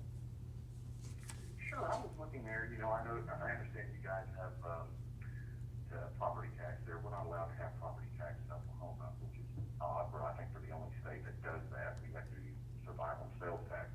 And I noticed the city doesn't really have a lot of sales tax that it charges. I just wondered why there was never a sales tax that was charged that would allow property tax to be lowered. Jim Matthew, I'm the acting city manager. I'll actually be the city attorney. Okay. Florida's kind of a weird place. There's only 4 states in the country that do not have an income tax. So the state of Florida lives on all sales tax here, okay? So we can't get any sales tax. There's a 1 penny local option tax, which we get a portion of pro rata, depending as a result of our population here. We actually get 0.67% of 1% of a 1 penny tax. That's all we're entitled to, regardless of how many businesses we have here. So Florida's like the weird end on the other spectrum, yeah. So it's not like we haven't thought of it. We just, it's against the state law for us to charge sales tax, or nor can we tax any businesses or anything like that. They're very touchy about that, but it's a great question. Okay, yes, because we have to live on sales tax here, and we're not allowed to have the ad valorem that you have. It's just the opposite. I thought that was a very interesting thing. Looking at the budget, I really didn't have a whole lot of questions. I thought it was very well laid out, and you folks did a good job with it. One of the things I guess I really would like to know, what is the personality of the town? What are you trying to keep? Do you want to stay like basically a fishing village with not a lot of high-powered entertainment, these kind of things like that, or are you wanting to stay very calm and a serene area and a kind of Great question. an exciting lifestyle. Got an answer for that? It's because he's been watching. We're all, make it easier, Eric, we're all smiling here because it's a great question. You know, what's the personality type of the public here? It's a little too late in the evening to get into that. But it's an interesting place, and I say that lightly. But With a lot of we're struggling with that, and the council members, I'm sure that's why they're all smiling. We're struggling with that. Have you heard of the Hatfields and McCoys? So, yeah, so we're looking for direction. What's a little strange about Port Richey is, it's only a couple of square miles, and we have, like, there's a bayou, and we control the waterfront, okay? So the waterfront, almost everybody lives on the water, and so now there's competing interests of people that live in the water that like it quiet, and businesses that wanna come in and use the waterfront, and make money, and just those normal kind of growth issues. And, you know, it's actually pretty classic, you know, do you want it to be bigger and, you know, grow and be more of a young person's town, or do you want it, you know, peaceful and the bayou and things like that? And it's kind of the normal stuff, so we're struggling with that, as any town would. Fair statement, right? Absolutely. Okay, Oh, yeah. all right. We haven't grown up yet. We don't wanna know where we wanna be. Any other questions you have, sir, for the council? Well, yeah, I guess I would ask, when do you guys plan to hire actually for the position? Okay, I'll answer, I was asked by one of the other candidates. What we've done is, we narrowed down the field to 10 candidates, of which the council, then we chose 5 of those 10 for interviews, and 3 elected to proceed with the interviews, of which you're one of those 3. When we're done with this interview with you, Eric, the council's gonna chat about whether they wanna do any more interviews or select from these 3. I will have myself or Dr. Martinez here call you tomorrow and tell you where they stand on that, if that answers your question. Okay, yeah, that's fine. I was just somewhat curious, but no, that's really the biggest questions that I had, and you know, it's great talking to you folks, and I do appreciate you know, allowing me to do so. Can I ask you one non-related question? Sure. Is there any quail left in Oklahoma?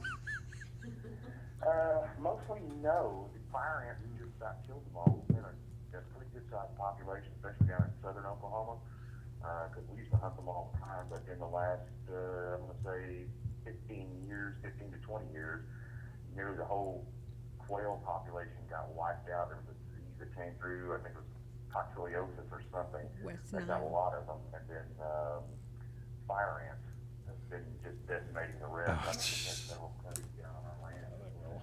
And there's nothing there today. Well, these city dwellers are not enjoying our conversation, but they went away in '88 here, and I don't think you can find them other than South Texas and west. So I'm sorry about that, just wanted to know. Now, in northern Oklahoma, they still have quail, and there's still some pheasants up in there as well. But around our area, south of Oklahoma City, you're not gonna find too many. Thank you very much, sir. Okay, sir. We could have done that for an hour. You good? Yeah. You good? I'm Yeah. good. You good, Terry? Yeah, you are familiar with CRA from what you said. Yes, I've been down through there before. It's been several years ago, and then I sailed past it when I was repossessing one of my boats. But that's been, that was probably about 5 years ago. Yeah, it's been a while since I've been there, but yes, I've been down through it. And I hate that bridge, by the way.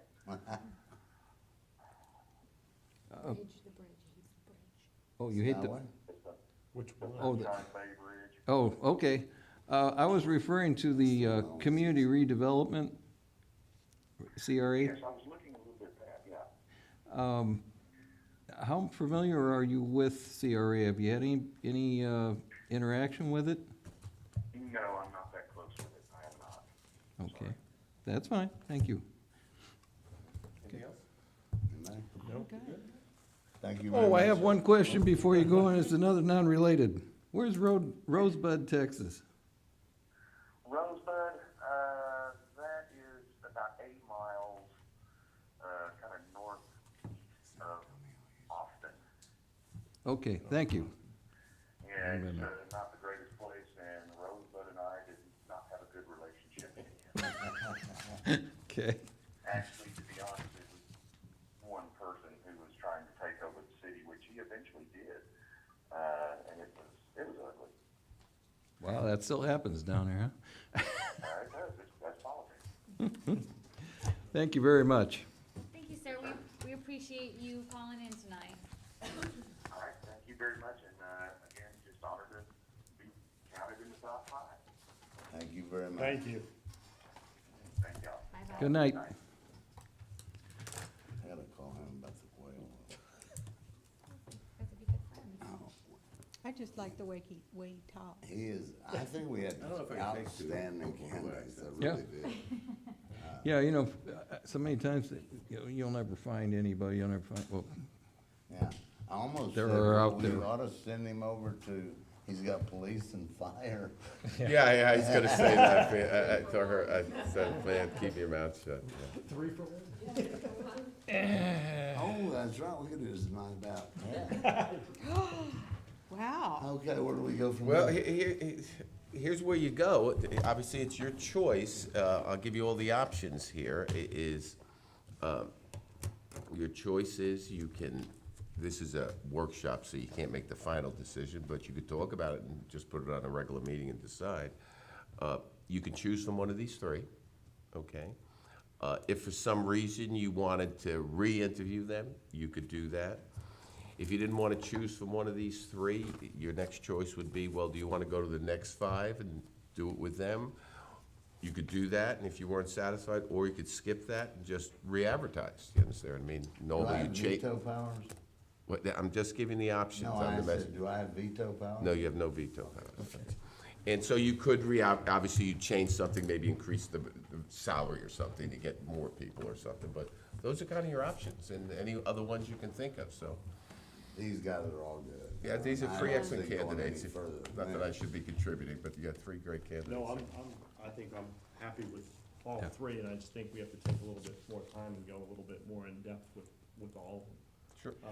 But they're all great, seem like great You wanna go candidates. over this again, the same interview? Well, no, personally. I Just should take a go chance to deeper and- digest yeah. it. Can I throw some other things out? I mean, what the county commission has done in the past is they, in getting city managers, a county administrator, I mean, is I could have them call each one of you individually if you wanted to. You could speak with them on the phone.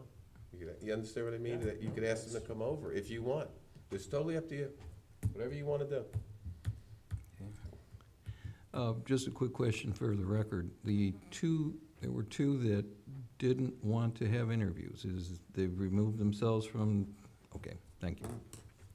Anybody give a specific Personal reason. personal reason? Okay. They watch the meeting online.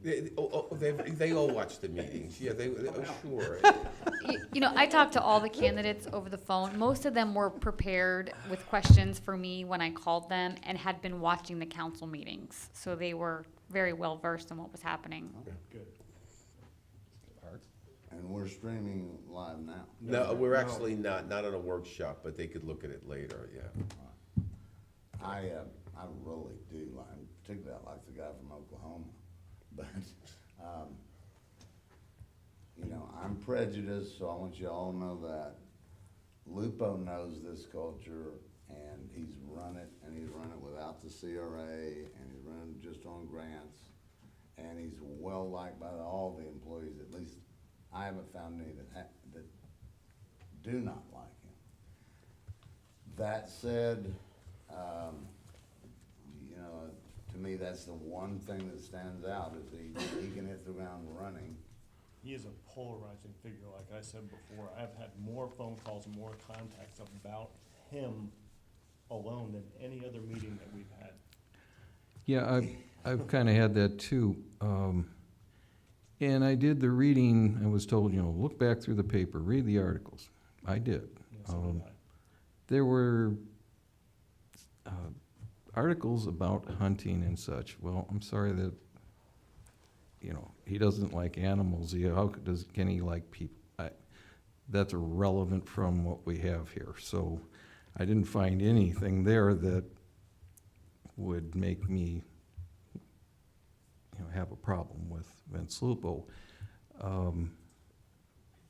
I really didn't see a lot in the paper that had a foundation of any problem that I saw with his operation of the city. Now, is there something I'm missing? Because is anybody else aware of a problem there? Because it is. There was You're right, something to we do with get, changing salaries shortly after, I'll have to pull that one back up.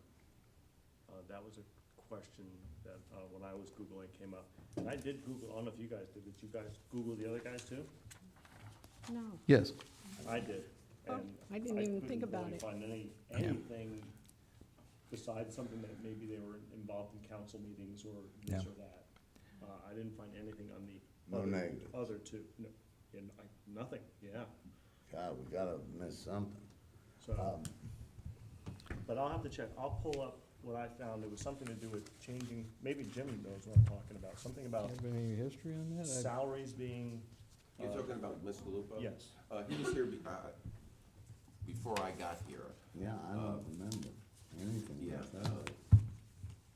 I'll look it up. It was in the Google search.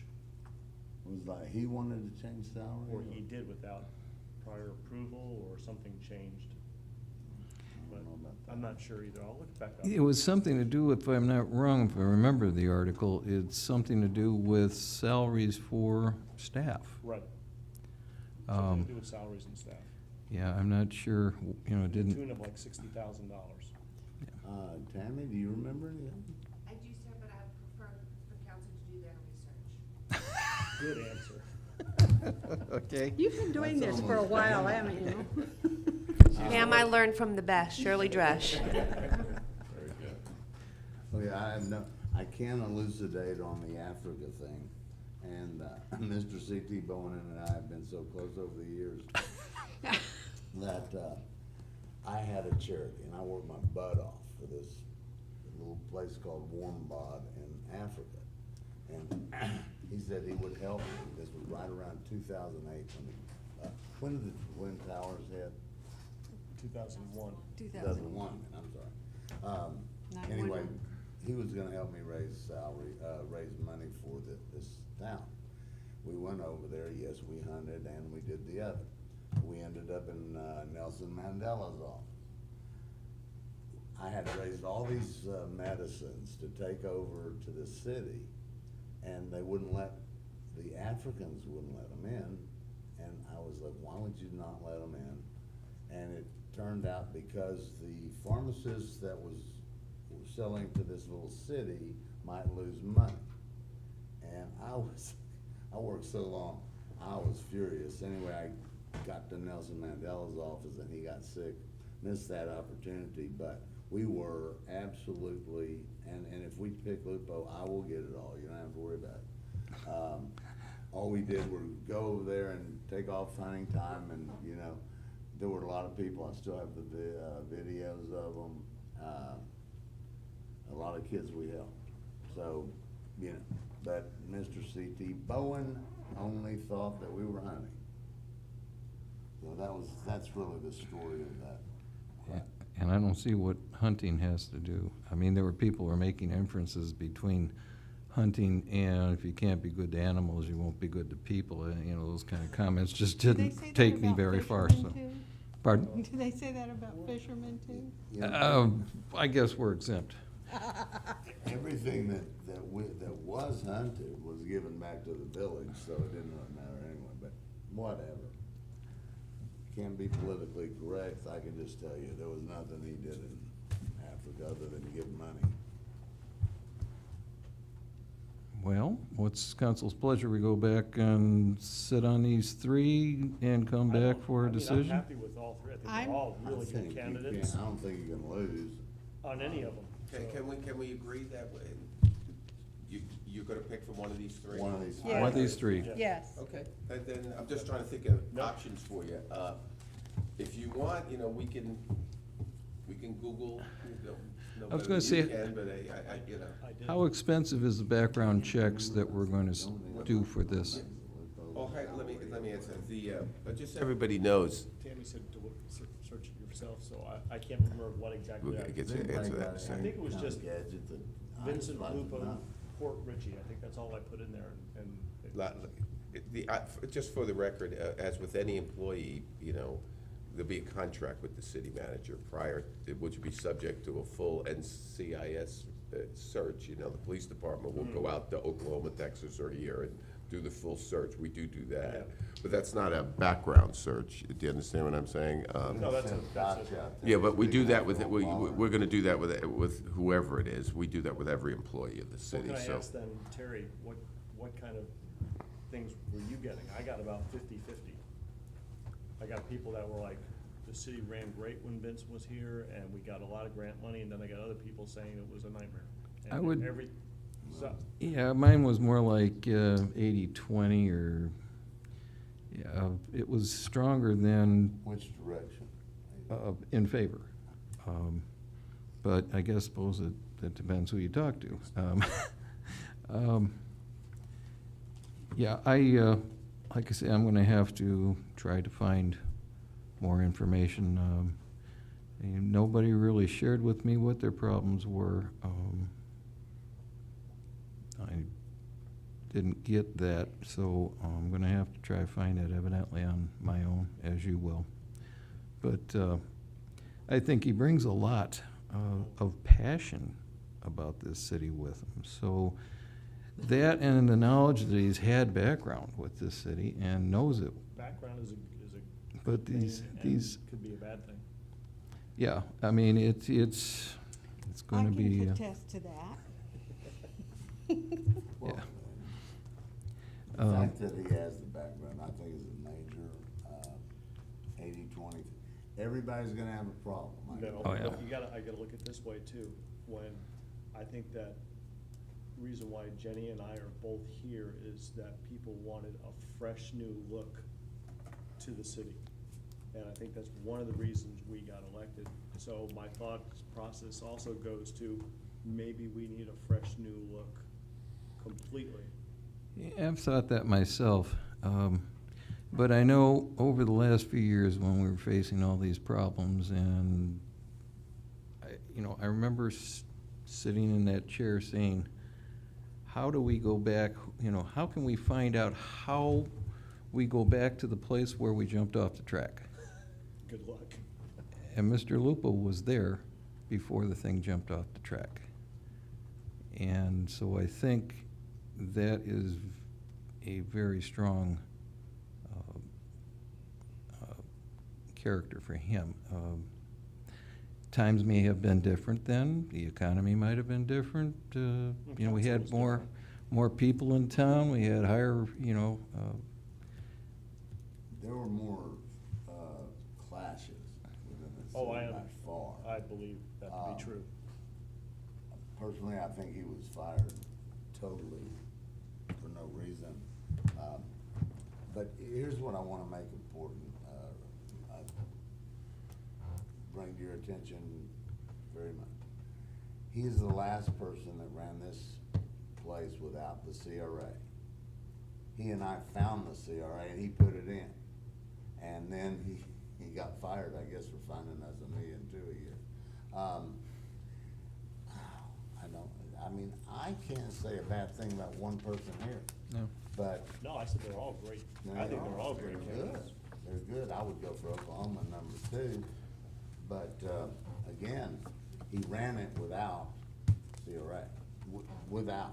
So we're just trying to pull another 70% out of CRA to run the city. He did it on, grants. The water department was making money, and that's what I think needs to happen. You gotta as remember well though, as Jim. prior to 2008, the home values We're were sky high, which They were means our peak. tax base was at its high. So But he we went out were, in 2004. Yeah, But it was on its way up, not on the way down. well, that's more in his favor, No, but I'm just saying, it was building there, and that's why CRA money wasn't probably right.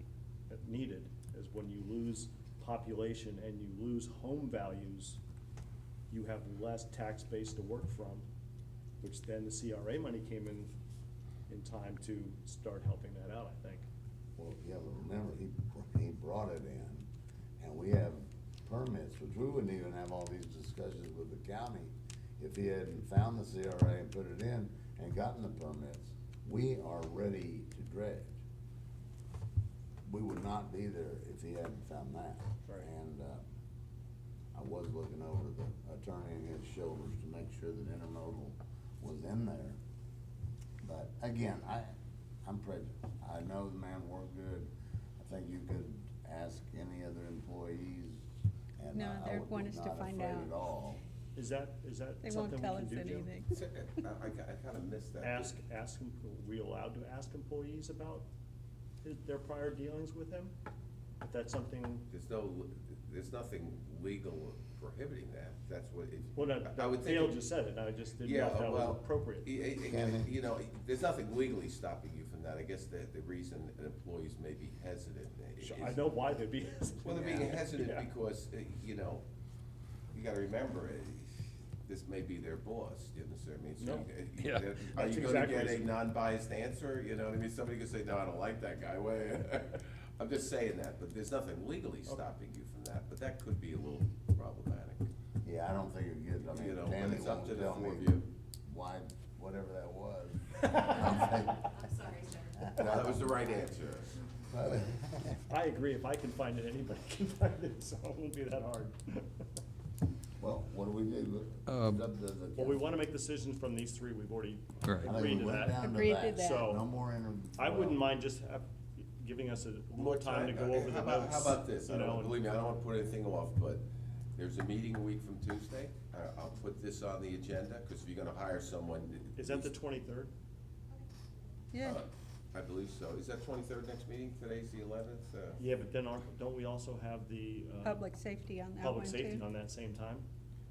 Are we gonna? Yeah, be- we do. I was That's just gonna be, well, Well, I guess the answer is, you know, I guess. because we're gonna do interviews at the council meeting? No, for that? the public safety director, you were doing interviews, yeah, we're doing it just like this, yeah. Yeah. We're gonna put it at the end of the agenda just to do like this, three of them, right? Okay. Okay. Then you decide. So- Are we gonna get three for Finish the that? council. and Three for the then public do- safety? Four? We We're have gonna invite four? Are they gonna, how many are Then gonna do show the up in person? police. They're all gonna come? And Public then do- safety. Two are gonna be here? And two on the phone? Okay, is that where we're up to? I think he's just got it at the end of the meeting like the last. I got me. Oh, Are we sorry. we're gonna do this, council meeting, adjourn it, and then do the. No, we'll do it at the council meeting. Okay. And then another I question. sure like this a We're lot gonna do the better. same, we're gonna do it the same way, I'm gonna put it at the end, you know what I mean? By then, Unless you want me to everybody will split it up have and make it a left, workshop, I mean. except Sandy. Well, People will stay or not, I don't think it makes any difference. Right. Once we But I get- guess my point is this issue regarding the city manager, you can have a special meeting, I can put it, in other words, you gotta remember, if you talk to people and Google and maybe Right. whatever you're gonna do, I don't think it'll take a real long time to won't. make a I was decision. gonna So I'm say, saying, I'm probably gonna, unless you tell me otherwise, I'm gonna put this on the agenda. Okay. Because to make a decision must be done at a regular meeting. Did nobody come, just nobody came because nobody came? Or is Right, this this a- is open to the public, I asked It- too. Nobody, no, yes, to answer your question. They No didn't words come. choose the word. You said you would have a tax increase, the room would be full, sir. Okay. And Jim, on the meeting on the 23rd for the safety director, we're gonna be basically starting what we just did tonight. Yeah, do No it at the end of the decisions are meeting, supposed do to be just made. what we just did right here. We're not making decisions then either, we're just narrowing down our field or whatever we're doing. Well, it'll be up to you, you could make a decision, or Okay, narrow the all right. field down, or change Because your we'll mind, be yeah, in just, council at that time. I'm just saying it'll be there, you know what I It mean? will So- be in council, so I we'll thought So we we already can- narrowed. decision. Well, that's my, you could, Well, we have. you can we change have your four mind, you interviews. can all come in Right. and say, I would change my Yeah, mind, I wanna bring four more interviews. people in. Left? No, for the safety director. We have Four people four interviewing for the interviews. position. Oh, yeah, Well, well, I'm but- gonna approach that the same way, see what you wanna do, you know? Didn't you just tell me it's down to three now? I said three, I meant four, public safety's four, Yeah, yeah. two in person and two on the phone. That's correct. Wasn't, Four people apply. Wasn't there a person that you found something in the background that you told me about? I'm not This supposed to one? talk about that. Yes. That's correct. Is that relevant to all of us? I'll be distributing it. Okay. Okay. Email? Yeah, I'm sending this attachment, I wanna get a little more specific information. Yeah, so let me know what you wanna do, you know, unless you tell me otherwise, I'll put it on there, and Yeah. you can make a choice that night, you could say, Jim, let's interview more people, whatever you wanna do. Okay. I still, you know. I didn't just know wanna if we were like pigeonholed into having to do something at a certain time or anything like that. No, not at all. This is, I don't wanna rush you. No, This is but your- I wanna you're get- supposed to it one moving decision along is this. This council ever made, I- really. I It wanna- is. I wanna step it up and get going. I wanna get, no, more than me. Yeah, the But budget. it's okay, I'm gonna. Okay. The budget's important, but this, I would say, is probably the most important decision We have two unless very something. big pending decisions to be made here. Well, this not only affects the way we are gonna be able to govern, but it's also going to affect other councils coming down the line, probably, if they last that long. It's a big decision. Yeah. It's the biggest decision, I think, that, you know, we get big ones every now and then, but this is the thing that makes and moves us as a city. It's very important to make a good selection. Defines the city right here. Well, yeah. It's the key, key for personnel. One guy's Oklahoma, one's in Tampa, and one's where? Kentucky. He's actually Dunedin. He's right? in Dunedin. Dunedin, okay. All right, I'll be on the next council. done? That's what we'll do. Okay? Let's do No it. problem. Throwing the Christians to the lions. Okay. Motion adjourned? Motion to adjourn. Second. All in favor?